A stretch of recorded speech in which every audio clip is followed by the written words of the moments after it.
Welcome to Two Cool Guys, Two Hot Picks. This week is something that we've been collectively waiting for a long time. This is a huge new comic book day. We have a beautiful cover B by Jenny Frison for Catwoman. We got The Last Ronin. We've got a beautiful cover for the Fantastic Four. We have another issue of Batman. We have the death of... Hit the music. I don't wanna front, I just wanna see ya. Please give me a sign, yeah.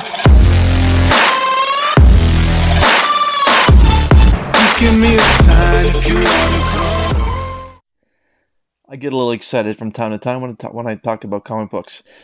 Enough of me. Let's throw it to my main man Mark from Legion of Comics for his hot pick for this new comic book day.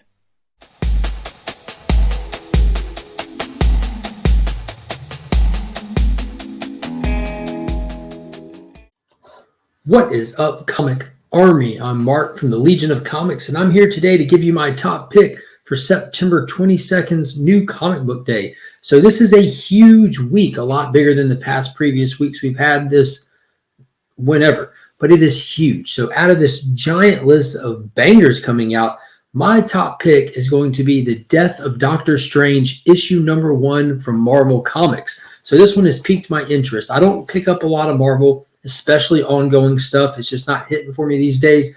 But this, I'm hoping, is going to be spectacular. So it has all the ingredients to be a great story. So it's taken this weird little turn where the whole concept is, Doctor Strange is, he's the master of the mystic arts. He defends Earth against the supernatural and the interdimensional problems. But what happens if he dies suddenly? Who takes his place? Who protects Earth? And most importantly, who killed Stephen Strange? So those questions are supposed to be answered in this new series. So it's written by Jed McKay and art by Lee Garbett. Not too familiar with either one of those. I know that Jeb is doing like Moon Knight and Black Cat, but I haven't read those. And Moon Knight I've heard is great. But this I'm excited for. I'm hoping it's going to be good. I miss reading and keeping up with all these Marvel characters I love so dearly. So I'm really looking forward to it. But not just a story by it, there's a lot of amazing covers to choose from. So you've got the Scotty Young cover. You've got the 1 in 25 variant. You've got the 1 in 50 variant. You've got the Stormbreakers variant. You also have the Miles homage. And then you have a Peach Momoko variant. But my favorite one out of all is a retailer incentive or retailer exclusive cover by Jay Anceletto, pictured here. And it's the Defenders homage. And I think that's just great. I love that Doctor Strange costume there. So definitely consider picking this up.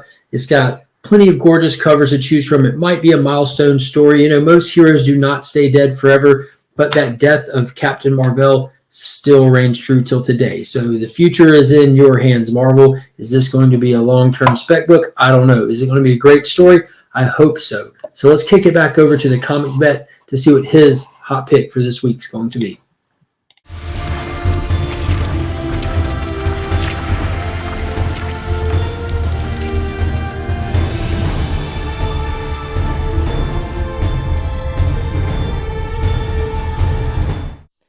Very excited for The Death of Doctor Strange, Mark. Great pick.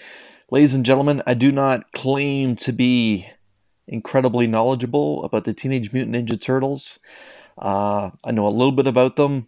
I understand that they are one of the largest franchises in the history of pop culture, and it's something that has to be respected. And it's something that I do respect. But something that I have fallen in love with is the Teenage Mutant Ninja Turtles miniseries, The Last Ronin. I've loved it from start to the point where we are now. And this new comic book day, that is my hot pick. It's the Teenage Mutant Ninja Turtles, The Last Ronin, issue number 4. I've been loving this story all along. Individually, we get to see the individual turtles fall. We get to find out who the Last Ronin actually is. Spoiler alert, it's Michelangelo. And we get to see Michelangelo post his brother's death, deal with what I feel is a strong, horrific case of PTSD. So much so to the point where he's talking to the ghosts of his dead brothers. Anyways, this penultimate issue gives us the opportunity to see what happens to Master Splinter and to his brother Donatello, leading into issue number 5, which will be released next year. Anyways, from the minds of Kevin Eastman and Peter Laird comes The Last Ronin, issue number 4, my hot pick for this upcoming new comic book day.